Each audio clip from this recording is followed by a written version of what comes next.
Hello students, in this video we will study about another property of d block elements colored ion formation। ये भी एक काफ़ी important property है। Starting में मैं आपको बता चुकी हूँ डी ब्लॉक एलिमेंट्स की जो कुछ important characteristics हैं उनके बारे में, तो हम उनको एक एक करके डिस्कस कर रहे हैं। तो जो इस वीडियो में हम करेंगे वो है coloured ion formation by transition elements, और स्पेशली हम यहाँ पर किसके बारे में स्टडी करेंगे, 3D सीरीज़ के एलिमेंट्स के बारे में। तो मैं इस टॉपिक के बारे में आगे आपको बताऊं उससे पहले मैं आपको थोड़ा सा रिमाइंड कराना चाहूँगी जो हमने स्पेक्ट्रम के बारे में, स्पेक्ट्रम ऑफ सनलाइट का जो स्पेक्ट्रम है उसके बारे में थोड़ा सा हम रिकॉल करेंगे कि हम जानते हैं कि जो हमारा सन की जो लाइट है, ठीक है, सनलाइट का जो जो हमारा इलेक्ट्रोमैग्नेटिक स्पेक्ट्रम होता है, इलेक्ट्रोमैग्नेटिक स्पेक्ट्रम, उसमें जो पार्ट हम तक पहुंचता है इसका वो है विजिबल रीजन, है ना। और जो विजिबल रीजन है इलेक्ट्रोमैग्नेटिक स्पेक्ट्रम ऑफ सन का, that is made up of 7 colours, made up of 7 colours. और वो कलर्स कौन कौन से हैं, हम उनको शॉर्ट फॉर्म में लिखते हैं violet, indigo, V for violet, I for indigo, blue, green, yellow, orange and red. ये 7 कलर्स हैं, ठीक है। और इन सभी जो कलर्स हैं, ये जो सभी कलर्स हैं, इनकी फ्रीक्वेंसी की एक रेंज है। और अगर फ्रीक्वेंसी की रेंज है तो वेवलेंथ की भी एक रेंज है। स्टार्ट जो ये होता है विजिबल, जो हमारा स्पेक्ट्रम है, इसकी फ्रीक्वेंसी रेंज है, frequency range for this is 400 terahertz to 790 terahertz. Tera का मीनिंग आपको पता होगा, T for tera, and tera is 10⁻12। Okay, ये तो फ्रीक्वेंसी रेंज है। और जो वेवलेंथ रेंज है, wavelength range for visible spectrum is 380 nanometre to 750 nanometre. और नैनोमीटर भी आपको पता है, nm means nanometre, and nanometre is 10⁻⁻9 metre. Okay, nano means 10⁻⁻9। तो ये आप सब जानते हैं। तो विजिबल रीजन जो है उसकी फ्रीक्वेंसी रेंज है 400 terahertz to 790 terahertz, and wavelength range ये है। तो क्यों है इनकी ये फ्रीक्वेंसी या wavelength? Because each colour has its energy, है ना। मतलब कि हर कलर हैज़ इट्स एनर्जी का मतलब है कि हर कलर के साथ कुछ एनर्जी एसोसिएटेड है, has energy associated with it. हम जानते हैं कि जो लाइट है, light is a form of energy. तो जो 7 कलर्स हैं वो भी लाइट का एक पार्ट है, और उन सभी कलर्स की एक एनर्जी होगी, एनर्जी एसोसिएटेड विद इट, ठीक है। हर कलर की कुछ ना कुछ एनर्जी होती है। और जब हमें फ्रीक्वेंसी भी पता है, अगर हमें उस कलर की फ्रीक्वेंसी पता है और वो कलर हमें पता है कि 400 टू 790 टेराहर्ट्ज की रेंज में है, हमें उसकी फ्रीक्वेंसी पता है, तो we can find out the value of energy associated with that colour by this formula, ठीक है। एंड या फिर हम अगर हमें वेवलेंथ पता है तो हम क्या कर सकते हैं, फ्रीक्वेंसी को रिप्लेस कर सकते हैं बाय c बाय लैम्डा। तो हम यहाँ से उस कलर की एनर्जी फाइंड कर सकते हैं। तो ये थोड़ा सा हमें, जब हम coloured ion formation D block elements की कर रहे हैं, तो हमें ये थोड़ा सा पता होना चाहिए इसके बारे में। तो इसलिए हमने ये पिछला जो आप लोगों ने 11th 10th में किया हुआ है उसको हमने थोड़ा सा रिकॉल किया है। अब हम देखेंगे कि कलर्ड आयन फॉर्मेशन होती कैसे, कैसे जो डी ब्लॉक एलिमेंट्स हैं उनके आयंस कलर्ड क्यों होते हैं, ठीक है। तो इसका रीज़न क्या है कि जो डी ऑर्बिटल है, हमें पता है कि डी सबशेल हैज़ 5 ऑर्बिटल, है ना। डी सबशेल के अंदर, डी सबशेल में 5 ऑर्बिटल्स हैं, 5d ऑर्बिटल्स। और आप सबने ये पढ़ा होगा कि ये सभी जो ऑर्बिटल्स हैं, अब हमने इनको साथ साथ बनाया, इनके बीच में कोई गैप नहीं दिया। अगर मैं इस तरह से ऑर्बिटल बना रही हूँ, जैसे कि हम जब ऑर्बिटल दिखाते हैं, इसको मैं s और इसको p दिखा रही हूँ, तो ये गैप क्यों छोड़ा है हमने? गैप का मतलब है कि एनर्जी गैप है, ये इनकी एनर्जी में गैप है। जो पहले आ रहा है ऑर्बिटल उसकी एनर्जी कम है और बाद वाले की एनर्जी ज़्यादा है। S is of lower energy and P orbitals are of higher energy. लेकिन जो पी के 3 ऑर्बिटल हैं उनके बीच में कोई गैप नहीं है, वो साथ साथ हैं। ऐसे ही डी के जो 5 ऑर्बिटल्स हैं वो भी साथ साथ हैं। तो जब वो साथ साथ हैं तो हम इन ऑर्बिटल्स को क्या बोलते हैं? Degenerate orbitals. These orbitals are degenerate orbitals as energy of all 5 orbitals is same। सभी की एनर्जी सेम है इसलिए इनको डीजेनरेट ऑर्बिटल्स कहते हैं। बट क्या होता है कि बहुत ही एक इंटरेस्टिंग फिनोमेनन होता है, जब भी जिस मेटल एटम या आयन के पास डी ऑर्बिटल्स हैं उनकी तरफ कोई लीगेंड अप्रोच करता है। ठीक है, लीगेंड मैंने आपको बताया था कि जो कि इलेक्ट्रॉन डोनेट कर सकता है उसे हम लीगेंड कहते हैं। ठीक है, कोऑर्डिनेशन बॉन्ड बना सकता है, लोन पेयर डोनेट कर सकता है या हम कहेंगे कोऑर्डिनेट बॉन्ड बना सकता है by donating a pair of electron, वो लीगेंड है। तो जो मेटल एटम है या मेटल आयन है, मैं मेटल आयन को इस तरह से लिख रही हूँ, जब इसकी तरफ, और इसमें 5d ऑर्बिटल्स हैं ये, ठीक है, और 5d ऑर्बिटल्स जो हैं उनके नाम भी आपको ध्यान होंगे, dxy, dyz, dzx,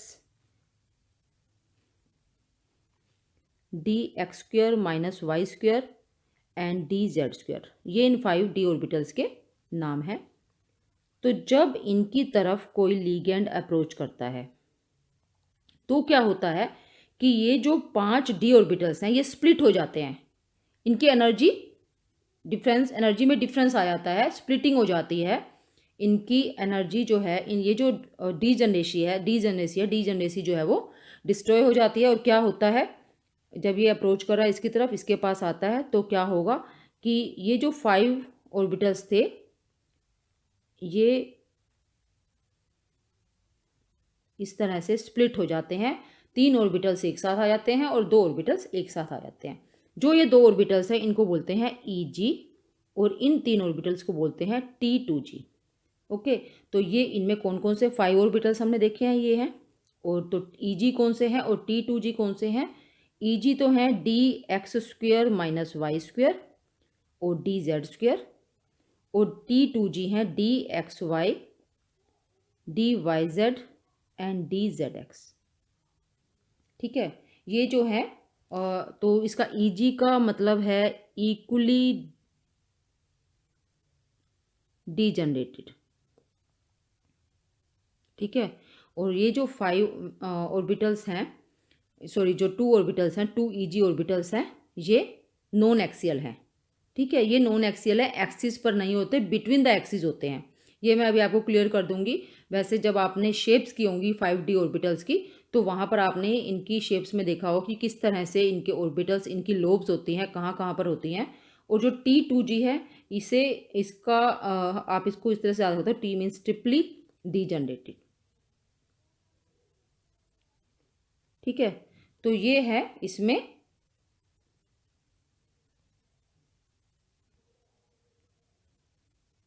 जो हमारे 5, इसको मैं इस तरह से दिखाती हूँ। यहाँ पर ये 5 डीजनरेट ऑर्बिटल्स हैं।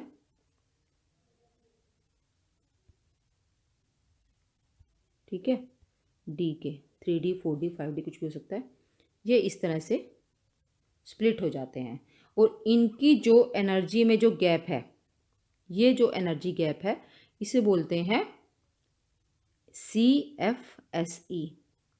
ये क्रिस्टल फील्ड स्प्लिटिंग या crystal field stabilisation energy. Actually ये जो टॉपिक है क्रिस्टल फील्ड थ्योरी इसको कहा जाता है। और ये आपका कोऑर्डिनेशन कंपाउंड्स जो चैप्टर है उसमें भी आप इसको डिटेल में करोगे, क्रिस्टल फील्ड स्प्लिटिंग को। बट कलर्ड आयन फॉर्मेशन को समझाने के लिए, आपको क्लियर करने के लिए कि ये कैसे कलर्स शो करते हैं आयंस, उसके लिए ये आपको समझना बहुत ज़रूरी है। What is CFSE? CFSE is crystal field, क्योंकि इस थ्योरी का नाम ही जो है वो क्रिस्टल फील्ड थ्योरी है। ठीक है, उसी के नाम पर ये क्रिस्टल फील्ड स्टेबलाइजेशन या स्प्लिटिंग एनर्जी। ठीक है, अब क्या है कि अगर अब आपके पास 5 इलेक्ट्रॉन्स थे, ठीक है, इसके अंदर अनपेयर्ड इलेक्ट्रॉन्स हैं अगर, तो ठीक है, 5 अनपेयर्ड इलेक्ट्रॉन है या अनपेयर्ड इलेक्ट्रॉन एक कम है, एक नहीं है। ठीक है, तो जैसे कि इलेक्ट्रॉन्स ये यहाँ स्प्लिट हो गए।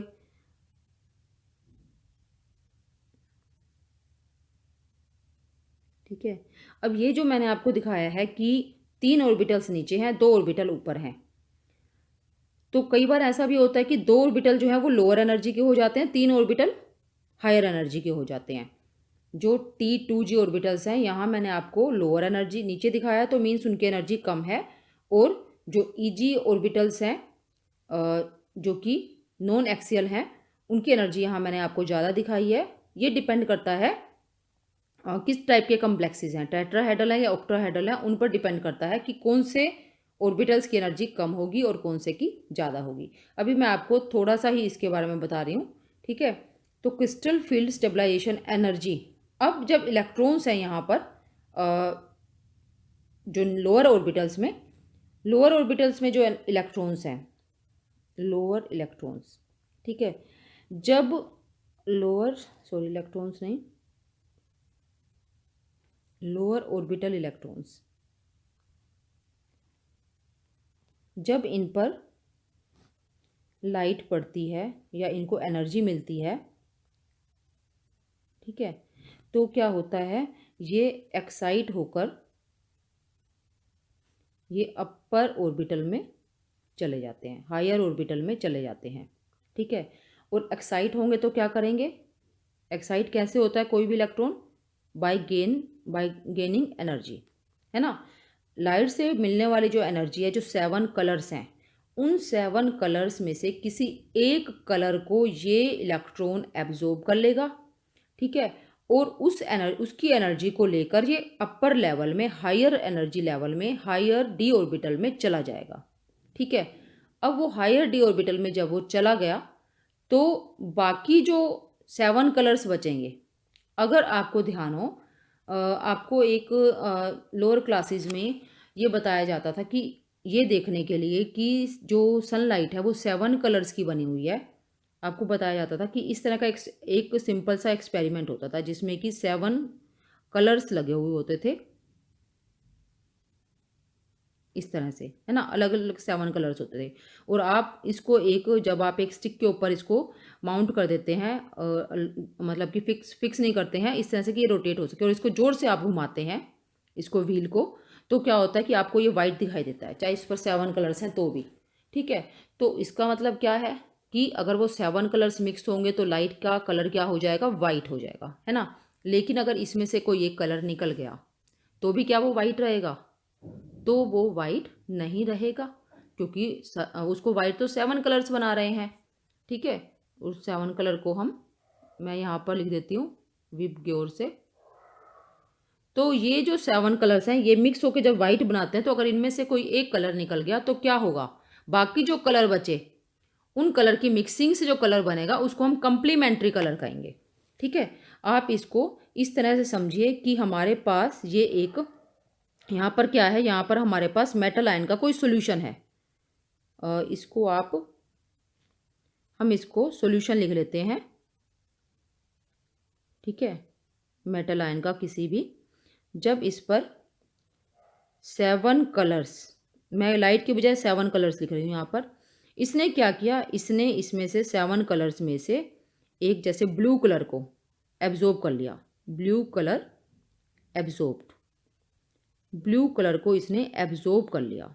ओके, तो बाकी जो 6 कलर्स बचे, इसमें से जो निकलेगा, ब्लू कलर तो इसमें चला गया, मैं यहाँ पर ब्लू लिख देती हूँ, इसमें चला गया, इसने एब्जॉर्ब कर लिया। बाकी जो 6 कलर्स बचे, उन 6 कलर्स को मिलाने पर जो कलर बनेगा वो हमें दिखाई देगा उस आयन के कारण, तो हमें लगेगा कि ये आयन जो है ये इस कलर का है।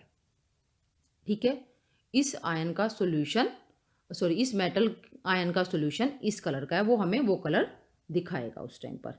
तो आपको कैसे पता लगेगा कि जो 6 कलर्स बचे हैं वो मिलकर कौन सा कलर बना रहे हैं।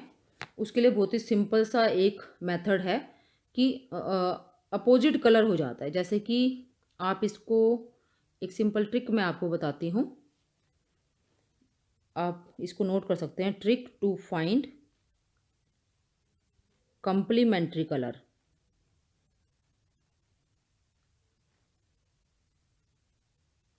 आपको कंप्लीमेंट्री कलर फाइंड करना कि एक कलर एब्जॉर्ब हो गया, जो बाकी बचे हुए कलर्स हैं वो कौन से कलर्स होंगे वो हमें फाइंड करना है इसमें।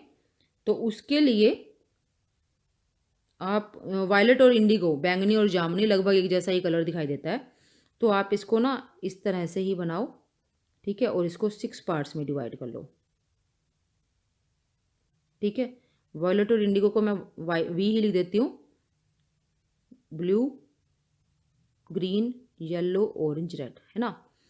अगर ग्रीन कलर एब्जॉर्ब हो गया तो उसका अपोजिट कौन सा है, रेड। तो कंप्लीमेंट्री कलर होगा रेड, ठीक है। उसका अपोजिट जो है इसमें आप देखो, जो अपोजिट है, अगर वॉयलेट कलर एब्जॉर्ब हो गया तो उसका कंप्लीमेंट्री कलर होगा, वॉयलेट का कंप्लीमेंट्री कलर होगा येलो। मतलब एग्जैक्ट ये नहीं है कि येलो ही होगा, लेकिन येलोइश, येलो के साइड में क्या है, ग्रीन है, ऑरेंज है, तो मतलब इस टाइप का मिक्स कलर होगा। येलो में ग्रीन थोड़ी सी टिंज भी आ सकती है, ऑरेंज भी आ सकती है, उस टाइप का कलर होगा। तो आप कंप्लीमेंट्री कलर का पता लगा सकते हो by help of this simple method, ठीक है। ब्लू कलर एब्जॉर्ब हो गया तो ऑरेंज या ऑरेंज रेड टाइप का, ऑरेंज और रेड का जो मिक्सचर होता है उस टाइप का कलर दिखाई देगा। रेड अगर एब्जॉर्ब हो गया तो ग्रीन कलर दिखाई देगा, जो लाइट बाहर आ रही है उसका, ठीक है। तो वो कलर हमारा जो सोल्यूशन है वो हमें दिखाएगा, ठीक है। तो इस तरह से हमें, इस कारण से जो हमारे ट्रांजिशन एलिमेंट्स हैं, डी ब्लॉक एलिमेंट्स हैं, और उसमें हम बात करें 3D मेटल्स की, 3D जो सीरीज़ है उसकी मेटल्स की, तो उनके आयंस हमें कलर्स शो करते हैं। अब कलर्स जो है, कौन सा कलर वो एब्जॉर्ब करेंगे वो डिपेंड करता है। कलर एब्जॉर्ब्ड, अब हमें पता है कि हर कलर की एक एनर्जी होती है, ठीक है। Each colour has energy associated with it, ठीक है। तो कौन सा कलर एब्जॉर्ब करेगा, कि मतलब कि कौन सी एनर्जी वो एब्जॉर्ब करेगा, वो डिपेंड करता है, डिपेंड्स ऑन द CFSE, ठीक है। कैसे, क्रिस्टल फील्ड स्टेबलाइजेशन एनर्जी पर कैसे डिपेंड करेगा, क्योंकि इलेक्ट्रॉन को लोअर ऑर्बिटल से जंप होकर हायर ऑर्बिटल में जाना है, तो उसके लिए उसको ये जो एनर्जी गैप है CFSE, ये एनर्जी गैप पार करना पड़ेगा। तो उसको उतनी एनर्जी लेनी पड़ेगी हायर ऑर्बिटल में जाने के लिए, ठीक है। और वो एनर्जी जिस कलर से रिलेट करती होगी उस कलर को वो एब्जॉर्ब कर लेगा, ठीक है। तो ये किस पर डिपेंड करता है,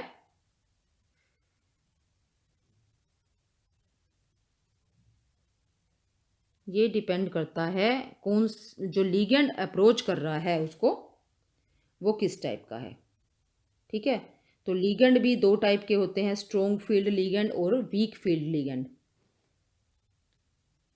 डिपेंड्स ऑन CFSE और ultimately depend on type of ligand. और लीगेंड जो है वो दो टाइप के हैं। First is weak field ligand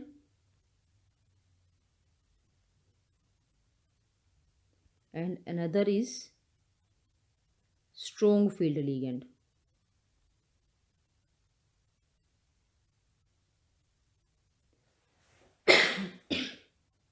ठीक है। जो वीक फील्ड लिगेंड है, जब वो अप्रोच करेगा तो जो एनर्जी एब्जॉर्ब करेगा मेटल आयन, वो होगी वीक फ्रीक्वेंसी की। आपको इसी से ही याद कर लेना है।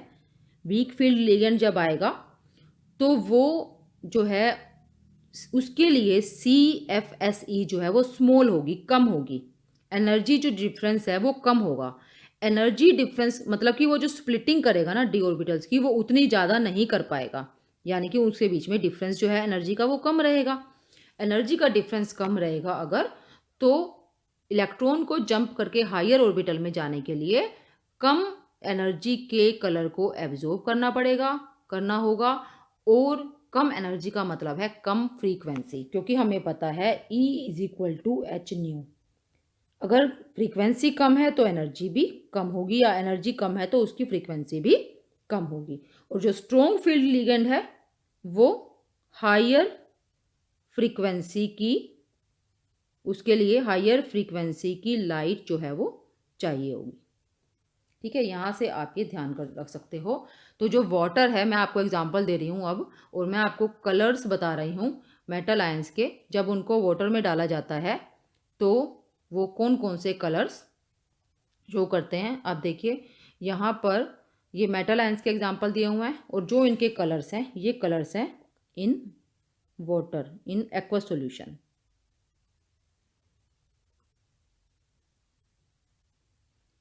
एक्वा सॉल्यूशन में लिगेंड क्या होगा? लिगेंड इज वाटर, और वाटर क्या है? Is a weak field ligand. आप इसको ध्यान से कर लेना, जो भी क्रिस्टल फील्ड थ्योरी से रिलेटेड मैंने थोड़ा सा करवाया है, बिकॉज ये आपका कोऑर्डिनेशन कॉम्प्लेक्सेस में दोबारा से रिपीट होगा, और वहाँ पर मे बी की और ज़्यादा एक्सप्लेनेशन से मैं इसको करवाऊँगी। फिर भी मैंने यहाँ पर भी कोशिश किया पूरी कि आपको अच्छे से समझ आ जाए, ताकि आप ये कलर डायल फॉर्मेशन कैसे होती है डी ब्लॉक एलिमेंट्स में, वो आपको क्लियर हो जाए बिल्कुल। तो इसलिए आप इसको यहाँ पर ध्यान से समझ लेना। यहाँ करने के बाद आपको कोऑर्डिनेशन कंपाउंड्स में बिल्कुल भी कोई प्रॉब्लम नहीं होगी। ठीक है, तो जब लिगेंड जो है वो वाटर है तो कलर्स देखो आप, स्कैंडियम 3 पॉजिटिव आयन, अगर इसका कोई सॉल्यूशन है स्कैंडियम 3 पॉजिटिव का, तो वो कलरलेस होगा। ठीक है, टाइटेनियम 4 पॉजिटिव भी कलरलेस होगा, टाइटेनियम 3 पॉजिटिव पर्पल। अब यहाँ पर आप एक चीज़ नोटिस कर रहे हैं, आपने पिछली वीडियो में जो है टॉपिक किया था मैग्नेटिक प्रॉपर्टीज़, तो वहाँ पर आपको ज़्यादा पीछे जाने की ज़रूरत नहीं है, आप करके भी देख सकते हैं। वैसे इसमें कोई ऐसी प्रॉब्लम नहीं है। स्कैंडियम 3 पॉजिटिव जो है उसकी इलेक्ट्रॉनिक कॉन्फ़िगरेशन है 3d0 4s0, यही है। इसके पास एक भी इलेक्ट्रॉन नहीं है। जब इलेक्ट्रॉन ही नहीं है तो वो जंप कहाँ से करेगा? ठीक है, तो इसलिए ये कलरलेस होगा, नो इलेक्ट्रॉन। ऐसे ही टाइटेनियम 4 पॉजिटिव भी यही है, सेम है 3d0 4s0, तो इसलिए ये भी कलरलेस होगा, यहाँ भी नो इलेक्ट्रॉन। इलेक्ट्रॉन होना जरूरी है डी ऑर्बिटल्स में, अगर इलेक्ट्रॉन नहीं है तो सॉल्यूशन जो है वो कलरलेस ही होगा।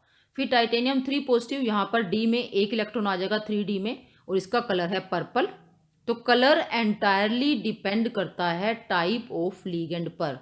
उस लीगेंड के कारण CFSE की वैल्यू क्या है, उसी के अकॉर्डिंग जो आयन है, जो इलेक्ट्रॉन है जंप करने के लिए, उसी के अकॉर्डिंग एनर्जी को एब्जॉर्ब करेगा, उसके कलर को एब्जॉर्ब करेगा, और उससे जो कम्प्लीमेंट्री कलर होगा वो हमें उसका दिखाई देगा। ठीक है, सभी के ये कलर्स दिए हुए हैं, ये आपको सिर्फ समझाने के लिए है, ये आपको लर्न नहीं करने हैं। लेकिन यहाँ से भी आप इस चीज़ को ध्यान रखना कि ये जो प्रॉपर्टी है, आपने अभी तक जो भी प्रॉपर्टीज़ की हैं, ऑक्सीडेशन स्टेट्स, ठीक है, मैग्नेटिक प्रॉपर्टीज़, और ये coloured ion formation of D block elements, इनके पीछे जब भी आप रीज़न करते हैं, तो रीज़न में आप जब स्टार्ट करते हैं तो क्या रीज़न आता है? मेनली ये आता है कि जो डी ऑर्बिटल्स हैं वो जो है पार्टली फिल्ड है, कंप्लीटली फिल्ड नहीं है, इसलिए वो ये प्रॉपर्टी शो करते हैं। तो यहाँ पर भी जो रीज़न है हमारा वही आ गया कि डी ऑर्बिटल्स के अंदर जो इलेक्ट्रॉन्स हैं, अगर वो कंप्लीटली फिल्ड हो गया, ठीक है, तो आपको वो जो जंपिंग है उसकी, आप इसको ये ज़्यादा डिटेल में हो जाएगा तो इसलिए हम ये नहीं करेंगे। तो लेकिन पार्टली फिल्ड होने चाहिए डी ऑर्बिटल्स जो है, they should be partly field, और ऐसा है इनके साथ, इसीलिए ये कलर्स शो करते हैं अपने सॉल्यूशन में depending upon the type of ligand attach to them. ठीक है, क्लियर? तो ये आपको अच्छे से समझना है कि यहाँ क्यों ऐसा हुआ है और क्या रीज़न है इसके पीछे, और दूसरी चीज़ क्या है कि इसमें किस पर डिपेंड करता है कि ये कौन सा कलर शो करेंगे। ठीक है, आपको कलर्स याद नहीं करने हैं बिल्कुल भी आपको, लेकिन ये पता होना चाहिए कि the reason behind the type of colours they show in different solutions. ठीक है, अलग-अलग सॉल्यूशंस में वो अलग-अलग कलर क्यों शो कर रहे हैं, या अलग-अलग कंपाउंड्स उनके अलग-अलग कलर्स क्यों शो कर रहे हैं। ठीक है, ये आपको पता होना चाहिए। That's all about colour ion formation, जो कि आपके सिलेबस में है। इतना ही आपको करने की ज़रूरत है, इससे ज़्यादा ये भी ज़्यादा ही है एक्चुअली। क्रिस्टल फील्ड थ्योरी यहाँ पर हमें बताने की ज़रूरत नहीं थी मुझे, लेकिन ताकि आपको क्लियर हो जाए बिल्कुल कलर आयन फॉर्मेशन, इसलिए मैंने वो बताया है। तो आई होप कि आपको समझ आ गया होगा। फिर भी for any problem you can comment.